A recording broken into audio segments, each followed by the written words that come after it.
నమస్తే, welcome to శోధ TV. ప్రస్తుతం మనతో ఉన్నారు జక్కుల తిరుపతి అనే రైతు.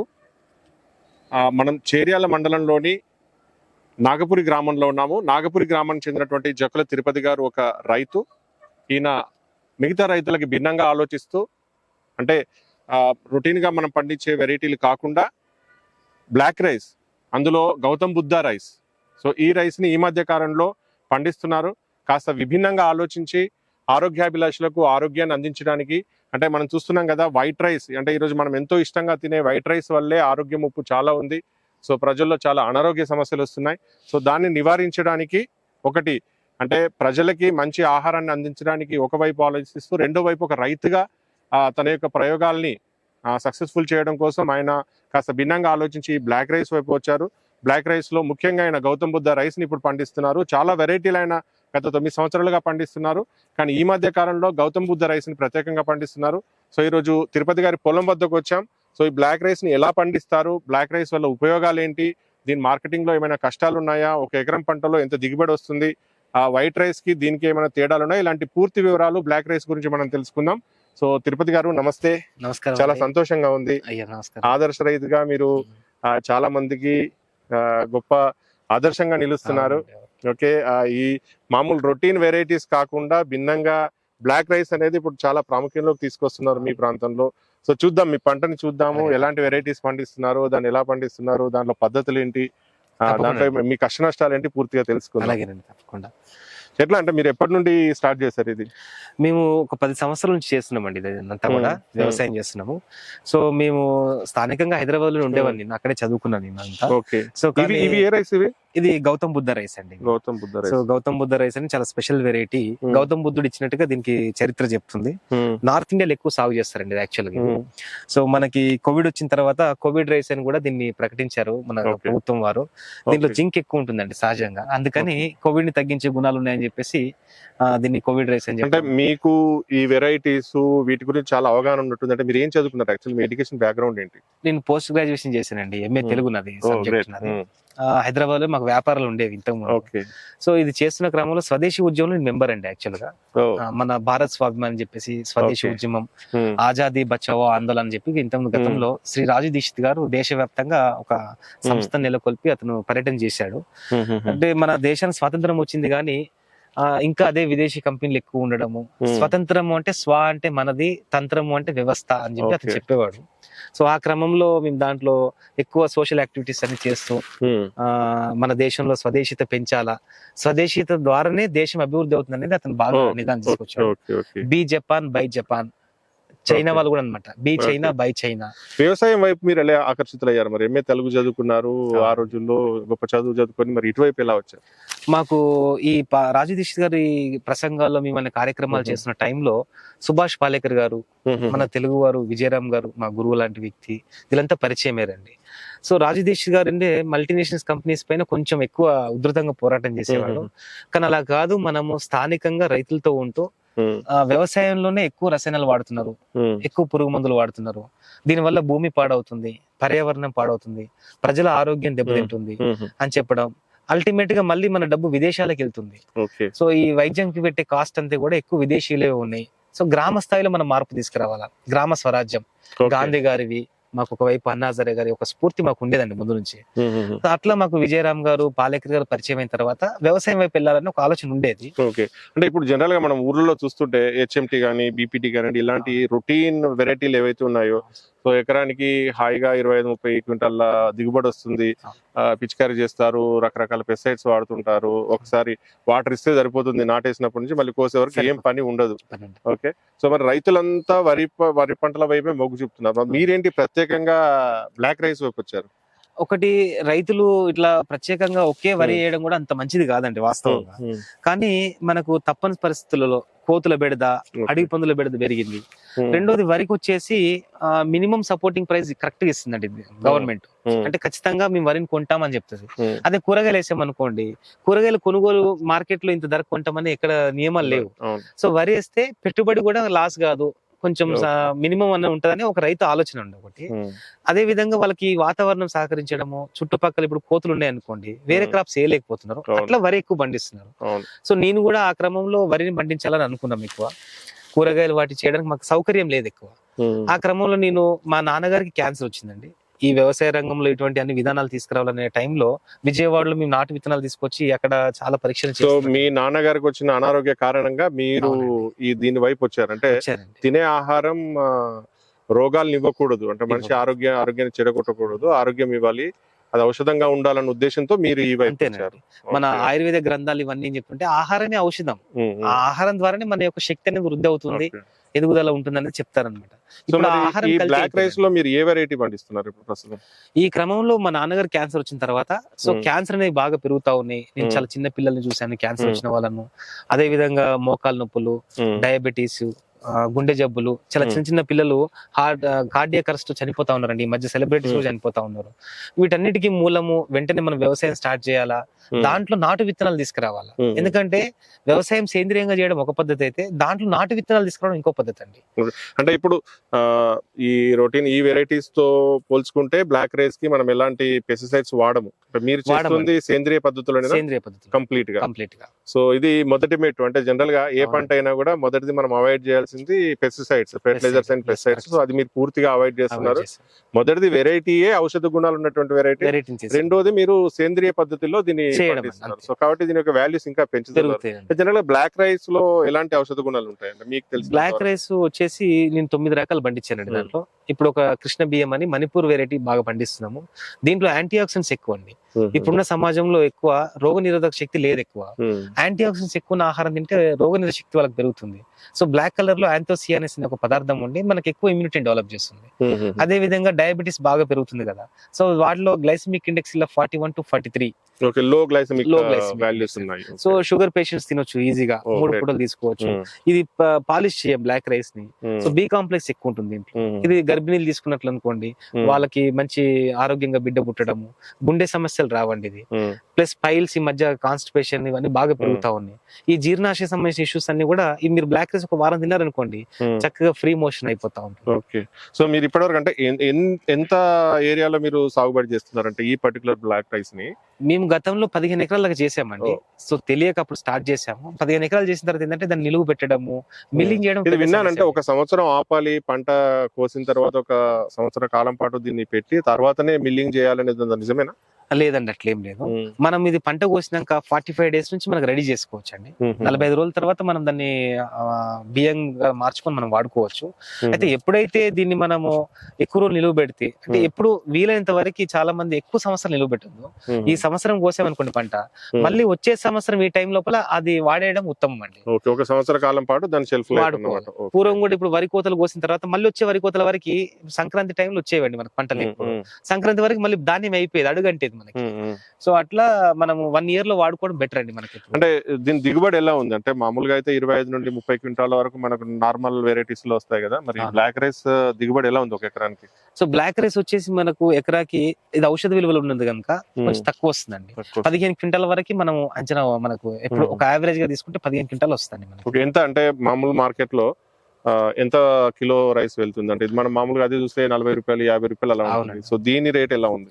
ఇప్పుడు ఒకటి సేంద్రియ వ్యవసాయంలో చేస్తే కొంచెం ధర పెరుగుతుంది, ఎందుకంటే హీల్డింగ్ కొంచెం తగ్గుతుంది కనుక. కాబట్టి అదే మీరు బ్లాక్ రైస్ తీసుకుంటే ఇంకొంచెం హీల్డింగ్ తక్కువ కనుక ఇది 100 రూపాయల నుంచి 300 వరకు పోతుందండి. అంటే ఇప్పుడు కేవలం పంట దిగుబడి తక్కువ వస్తుంది కాబట్టి రేట్ ఎక్కువ ఉంది, అంతేగాని రైతులు ఎక్కువ మొత్తంలో పండిస్తే ఇది కూడా నార్మల్ రైస్ గానీ మార్కెట్ లో దొరుకుతుంది, మార్కెట్ లోకి వచ్చేస్తుంది. మరి రైతులు ఎందుకు వెనకాడుతున్నారు? అంటే ఈ వెరైటీని వేయడానికి ఎందుకు వెనకాడుతున్నారు? ఒకటి వాళ్ళకి తెలియదు, రైతులకు ఎక్కువ అవగాహన లేకపోవడం ఒకటి. రెండోది మార్కెట్ లో ఎవరు కొంటారో దీనికి తెలియదు కదండి వాళ్ళు. సో రిస్క్ ఉందేమో, అంటే మార్కెటింగ్ రిస్క్ ఉందేమో, మార్కెటింగ్ తెలియదు వాళ్ళకి, ఎట్లా అమ్మాలో వాళ్ళకి తెలియదు. సో ప్రతి రైతుకి ఏం చేస్తామంటే ఫస్ట్ ఇది అమ్మడం కంటే మీ ఆరోగ్యానికి వేసుకోండి. ఇప్పుడు మనందరం పంట పండించి మనం తినాలి కదా, మంచి ఐడియా. మనం తినడం కోసం మీరు వేసుకోండి. కొనే వాళ్ళు ఉంటే కన్జ్యూమర్స్ కి ఎవరైతే రిక్వైర్మెంట్ ఉందో వాళ్ళే వస్తారు. అమ్మడం కోసం కాదు, మీ ఇంటి కోసం మీరు పండించు. ఇప్పుడు నా దగ్గరికి ఇక్కడ మన 2 స్టేట్లలో బ్లాక్ రైస్ ఎవరి దగ్గర ఉందన్నా కానీ నా దగ్గరికి గూగుల్లో గానీ యూట్యూబ్ లో కానీ సెర్చ్ చేయగా నా పేరు వచ్చేస్తుందండి. ఎందుకంటే నా నిలకడ తత్వం అనమాట, ఖచ్చితంగా చేస్తాం, ప్రజలకు అందించాలని ఉన్నాం. So every year 1 to 5 acres confirm గా చేస్తాను బ్లాక్ రైస్. సో నాకు హీల్డింగ్ బాగా వచ్చి ప్రజల రిక్వైర్మెంట్ బాగుంది అనుకోండి, నెక్స్ట్ ఇయర్ ఇంకా ఎక్కువ వేస్తాం. ఒకవేళ లేదు, ఇప్పుడు నేను పోయిన సంవత్సరం వేసాము, వేసిన పంట కట్ చేసి బియ్యం మార్చాక 2 months లోనే రైస్ అయిపోయింది. గ్రేట్. ఎక్కువ మంది తీసుకున్నారు. మళ్ళీ వాళ్ళని 2-3 నెలలు నా దగ్గర బ్లాక్ రైస్ లేక వాళ్ళకి రెడ్ రైస్ ఇవ్వడం మొదలు పెట్టామన్నమాట. మీరేమన్నా అంటే మీ తోటి రైతులకు అవేర్నెస్ ప్రోగ్రామ్స్ ఏమన్నా కండక్ట్ చేస్తున్నారా అంటే మీ లోకల్ అగ్రికల్చర్ ఆఫీసర్స్ తో కానీ? చేస్తామండి. మా జిల్లా వ్యవసాయ అధికారి గారు ఉన్నారు ఇప్పుడు ప్రెసెంట్. ఇంతకుముందు శివప్రసాద్ గారు ఉండే, మా అడిషనల్ కలెక్టర్ గారు అండి మొన్నటి దాకా. ఇప్పుడు మాకు శ్రీనివాస్ రెడ్డి సార్ ఉండే. సో వెరీ చాలా ఆయనకి ఇంట్రెస్టెడ్. ఆయన కూడా బ్లాక్ రైస్ పండించుకున్నాడు. ఇంట్రెస్టెడ్ పండించుకొని. మీ ఊర్లో అంటే ఎంత మంది ఉన్నారంటే మీతో పాటు? అయితే ఇప్పుడు మాతో పాటుగా ఉన్న సమస్య ఏమొచ్చిందంటే రైతు ఎప్పుడు కూడా పండించుకోవడానికి చేస్తున్నాడు, కానీ ఎక్కువ మార్కెట్ చేయగలిగితే మేము ఎక్కువ పండిస్తాం అంటున్నారు అనమాట. మార్కెటింగ్ భయంతో వాళ్ళు చేయలేకపోతే మార్కెటింగ్ చేయడానికి ముందున్నారండి. నేను ఒక 60 మంది రైతులకి బ్లాక్ రైస్ పండించడానికి నేర్పించాం. వేసుకున్నారు వాళ్ళు తినడానికి. 60 మంది రైతులు పండించుకొని తిన్నారు కూడా మా గ్రామంలో. సో అట్లా పూర్తి ఒక సేంద్రియ గ్రామం వైపు తీసుకెళ్ళాలని మా ఉద్దేశం. నాగపురి గ్రామం అంటే ఎందుకు మీరు ఇంత అంటే ఆల్రెడీ 9 సంవత్సరాల నుండి ఈ పంట పద్ధతుల్లో ఉన్నారు, మరి ఎందుకు ఇంకా అంటే కాస్త ఆలస్యమైనట్టుగా అనిపించట్లేదా? అంటే నాగపురి గ్రామాన్ని సేంద్రియ పద్ధతిలో పండించే ఒక ఊరుగా ఆదర్శంగా నిలబెట్టడానికి, చూపించడానికి బయట. అయితే నేను మొదటి 5 సంవత్సరాలంతా కూడా విజయవాడలో ఉన్నానండి. ఈ విత్తనాల గురించి సెర్చ్ చేయడము, మేము అక్కడ శిక్షణ తీసుకోవడం, విజయరామ్ గారితో పాటు అక్కడ ఉండి జీవించడమే మాకు టైం పట్టింది 5 years. ఈ మా నాన్నగారు క్యాన్సర్ వచ్చిన తర్వాత ఇక్కడ ఫార్మింగ్ స్టార్ట్ చేశాం. అయితే గ్రామంలో చూసుకున్నట్లయితే చాలా సమస్యలు ఎక్కువ ఉన్నాయండి. రైతులకు ఒక ఐక్యత రాకపోవడము, ఒకవేళ పండించారనుకోండి ఇన్పుట్స్ అంటే పంటకు అవసరమైన వస్తువుల్ని అందుబాటులో లేవండి గ్రామీణ స్థాయిలో. పశు సంతతి తగ్గిపోయింది. సో పశువులు ఎరువు దొరకడం కష్టమైంది. ప్లస్ పెస్ట్ మేనేజ్మెంట్ అండి. ఆర్గానిక్ ఇప్పుడు మనకి ఇక్కడ చూసుకుంటే లోకల్ గా వేప పిండి మిల్స్ ఎక్కడ లేవు, ఆముద పిండి దొరకదు. ఈ పెస్ట్ మేనేజ్మెంట్ కష్టమైంది. మళ్ళీ పంట పండించిన తర్వాత దీన్ని నిలువ పెట్టడానికి గోడామ్స్ లేవండి. మనకు ఫార్మింగ్ లెవెల్ గోడామ్స్ లేవు. ప్లస్ వన్ టైం మార్కెట్ లేదు. సో రైతులు సన్నకారు రైతులు కదా, వీళ్ళంతా ఆర్థికంగా వెనుకబడిన వాళ్ళు.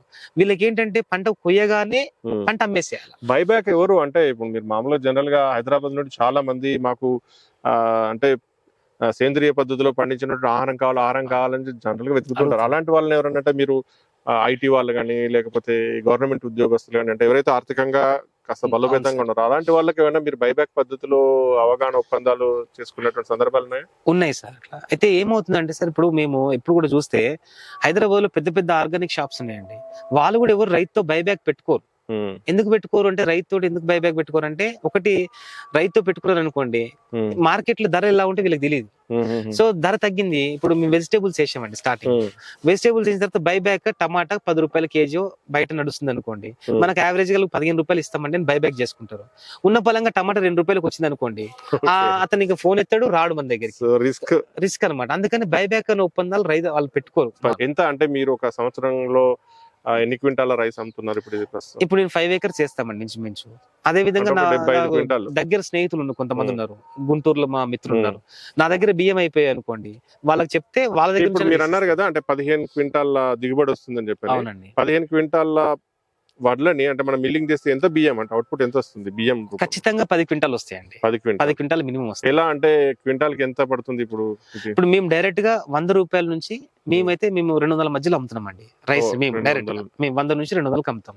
కొంతమంది ఆన్లైన్ ద్వారా సంప్రదించి డైరెక్ట్ గా తీసుకునే వాళ్ళకి 150 రూపాయలు 200 రూపాయలకి అమ్ముతాం. ఇక్కడ లోకల్ గా ఉన్నారనుకోండి, మా స్థానికులు అనుకోండి, వాళ్ళకి పరిచయం చేయాలా, కొంత ఆర్థికంగా పెట్టలేని వాళ్ళకి 100 రూపాయలకి ఇస్తామండి. 100 నుంచి 200 వరకు కస్టమర్స్ బట్టి.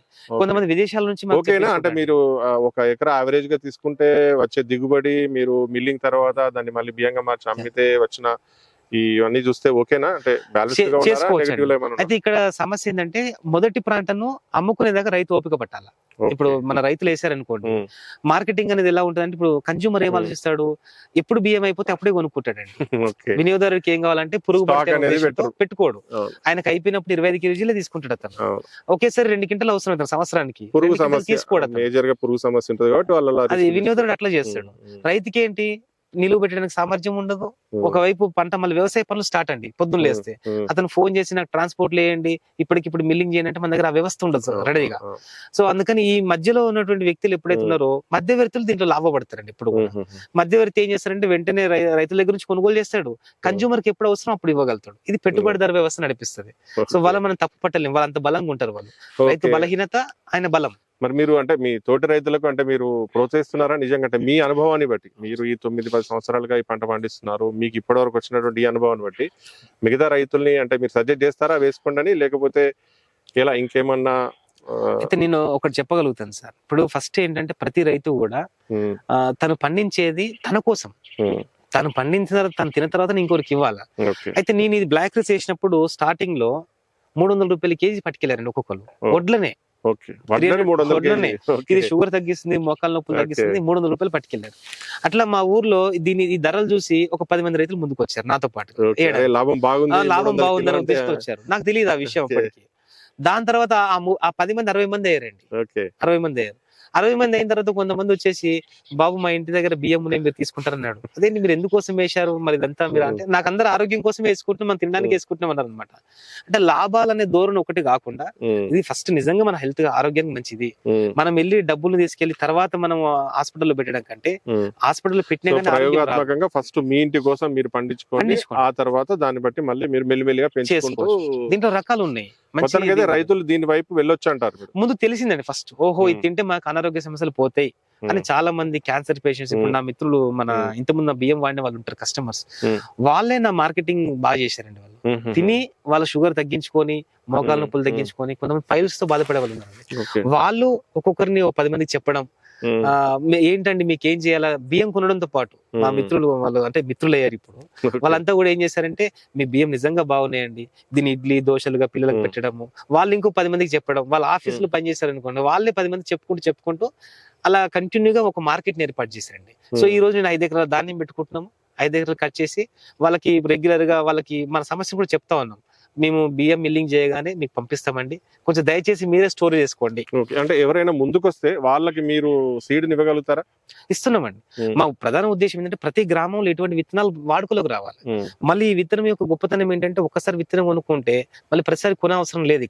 దాన్నే విత్తనంగా మార్చడం. ఇప్పుడు ఈ హైబ్రిడ్ అంటే కిలోకి ఎంత ఇస్తున్నారు అంటే విత్తనంగా? 100 రూపాయల నుంచి 300 అండి. అది దీనికి కూడా 100 నుంచి మనం 300 రూపాయలు మనం తీసుకుంటాం. మనం ఎవరి దగ్గర విత్తనం లేదనుకోండి, దానికి మంచి డిమాండ్ ఉంది అనుకోండి. ఇప్పుడు దీని పద్ధతులు అంటే, ఇప్పుడు మన మామూలు వరి అయితే దాన్ని దున్నడము, నాటు వేయడం ఇలా చేస్తాం కదా, సో ఇది కూడా అలాగేనా లేకపోతే ఇంకేదైనా వేరే పద్ధతులు ఉన్నాయా? ఇప్పుడు ఈ మధ్య కాలంలో మనకి డ్రమ్ సీడర్, డైరెక్ట్ విత్తనాన్ని విత్తే పద్ధతులు వచ్చాయండి. వెద పద్ధతి అంటాం, దాంట్లో కూడా వేసుకోవచ్చు. కానీ సేంద్రియ వ్యవసాయంలోకి వచ్చేసరికి కలుపును కంట్రోల్ చేయలేమండి ఆ పద్ధతి. సో మనము నాటేసుకోవడం కొంచెం ఉత్తమం ఇది. సో నాటేసుకుంటే ఈ మొక్క పెరిగింది అనుకోండి, ఇది కలుపును రానివ్వదు, ఇది పెరగదు. అదే మనం డ్రమ్ సీడ్ లాంటి వేసామనుకోండి, కలుపును కంట్రోల్ చేసుకునే వ్యవస్థ కొంతమంది. ఈ వంగడం దేశీయ వంగడం, రెండోది మిగతా పంటలు అంటే మిగతా వంగడాలతో చూస్తే ఇది కాస్త వేరే. అంటే మనకు జనరల్ గా ఎక్కడ అవేర్నెస్ లేదు ఇప్పటి వరకు. ఈ రాబోయే అంటే వాతావరణ సమస్యలు తట్టుకుంటుంది అంటే, జనరల్ గా మన దగ్గర గాలి దుమారాలు వచ్చినప్పుడు లేకపోతే వర్షాలు వచ్చినప్పుడు పడిపోవడం కానీ ఇలాంటివి జరుగుతుందా, లేకపోతే తట్టుకుంటుందా? అయితే ఇప్పటి వరకు 3000 రకాల విత్తనాలు మేము చూసామండి, తెలుసుకున్నాం దాని గురించి. మా గురువు గారు కొంతమంది విత్తన బ్యాంక్ ఏర్పాటు చేసిన వాళ్ళంతా 3000 రకాలు తెలుసుకున్నాం. ఒక 300 రకాలు స్వయంగా నేను చూసానండి, పండించడం జరిగింది. మా మిత్రుల సహకారంతో 300 రకాలు పండించాం. దాంట్లో బెస్ట్ వెరైటీ, వాతావరణం తట్టుకునేవి, పడిపోకుండా చేను, హెల్త్ బెనిఫిట్స్ ఉండాలి, రైతుకు కూడా కొంచెం పని మనకు నష్టం జరగవద్దు. ఈ 2 కోణాలను ఆలోచించి మంచి రకాలు తీసుకొచ్చామండి. ఇప్పుడు మొదట్లో నేను తెల్ల రకాల బియ్యాలు వేసామండి, బహురూపి, నారాయణ కామ్ని వేసాం. నారాయణ కామ్ని అనేది బాగా ఎత్తు పెరిగి 6 అడుగులు ఎత్తు వస్తుందండి, వరి పడిపోతే రైతు కొంత నష్టం జరుగుతుంది కదా, పడని రకాలు వెతుక్కున్నాం. అట్లాగే బహురూపి వేసాం, అది దొడ్డు రకం అనమాట. దొడ్డు రకాలు ప్రజలు ఎక్కువ ఇష్టపడట్లా, సన్న రకాలు తీసుకొచ్చాం, చింతలూరు సన్నలని, మైసూర్ మల్లిక, కుజి పటాలి. అంటే ఇట్లా గ్రేడ్ చేసి మన వెదర్ కి తట్టుకోవాలి, తెగులను తట్టుకోవాలి, ప్రజలకు అది ఉపయోగపడాలి. ఈ 3 అంశాల్లో చూసుకొని మనం పండిస్తున్నాం.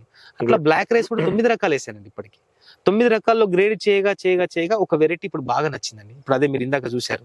సో అది కృష్ణ వ్రీహి అని చెప్పేసి, మన కృష్ణ బియ్యం అని అంటాం. ఆ రకాన్ని మేము ఎక్కువ మందికి ఇస్తున్నాం అండి. ఎక్కువ కాలనమ్మకం ఉంది ఇప్పుడు. ఇది మేము ఈ గత 10 సంవత్సరాల జర్నీలో ఇది గౌతమ్ బుద్ధ రైస్ కింద మనకు నార్త్ ఇండియాలో బాగా ఫేమస్ గా ఉంది. సో ఈ రకంలో అంటే తెలుపు రంగు బియ్యంలో ఇంకా మంచి వెరైటీ కావాలని చెప్పి ప్రజలు అడుగుతా ఉన్నారు. ఇది ఎక్కువ ప్రోటీన్ కంటెంట్ ఎక్కువ అండి. నార్మల్ రైస్ లో 2% ఉంటే ఇలా 12% ప్రోటీన్, డయాబెటీస్ ని బాగా తగ్గిస్తుంది, మోకాల నొప్పులు తగ్గిస్తుంది, ప్లస్ జింక్ ఎక్కువ దీంట్లో పోషకం ఉండడం వల్ల మెదడు సంబంధించిన వ్యాధులు కానీ, జ్ఞాపక శక్తి లోపాలను కానీ ఇటువంటి సవరించి ఒత్తిడిని ఎదుర్కొనేటువంటి గుణాన్ని డెవలప్ చేస్తుంది. ఇది ఐరన్ ఎక్కువ ఉంది దీంట్లో. ఇట్లా మంచి కొంచెం హెల్త్ బెనిఫిట్స్. ఏ రకంగా చూసుకున్నా మన అంటే తెల్ల బియ్యం కంటే ఈ బియ్యం చాలా ఉత్తమమైనవి, ఔషధ గుణాలు ఉన్నవి. దీంతో చాలా వ్యాధులను రాకుండానే మనం నివారించుకోవచ్చు అనేది. తెల్ల బియ్యంలో కూడా నాటువి వాడని చెప్తాం సార్. మనకు తెల్ల బియ్యంలోనే నాటువి వాడండి. నాటు అని ఎప్పుడు గొప్పవే. ఇవి ఈ భూమి పుట్టినప్పటి నుంచి ఉన్నాయి, ఇవి సహజంగా ఈ భూమిలో ఎలా పండాలి. కానీ కొద్దిగా అంటే బాధ అనిపిస్తుంది కదా, అంటే మనం ఇష్టంగా తినే ఆ తెల్ల రైస్ తోనే ఇప్పుడు అన్ని ఆరోగ్య సమస్యలు రావడము, ఇప్పుడు దాన్నే మనం అవాయిడ్ చేయాల్సినటువంటి అవసరం రావడము, ఆల్టర్నేటివ్ పద్ధతులను వెతుక్కోవడం కాస్త బాధగా ఉంది. బట్ ఎనీవే తిరుపతి గారు చాలా థ్యాంక్ యూ.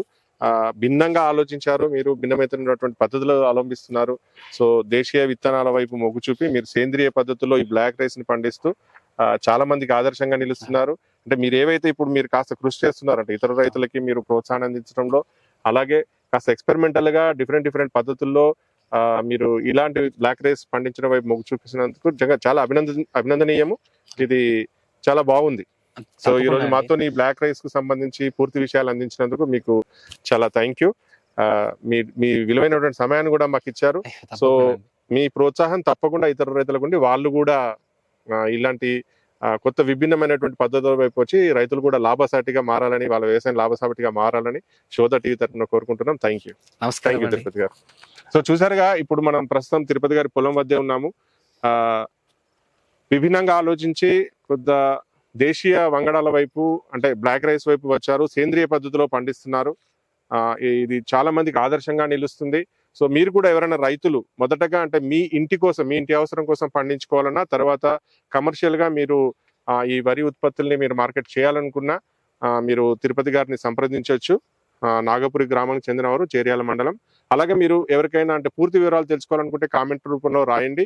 మీకు ఏదైతే ఇతర సమాచారం కావాలనుకుంటే కామెంట్ రూపంలో రాస్తే మేము దాని మీద మళ్ళీ సరైనటువంటి సమాచారాన్ని అందిస్తాం.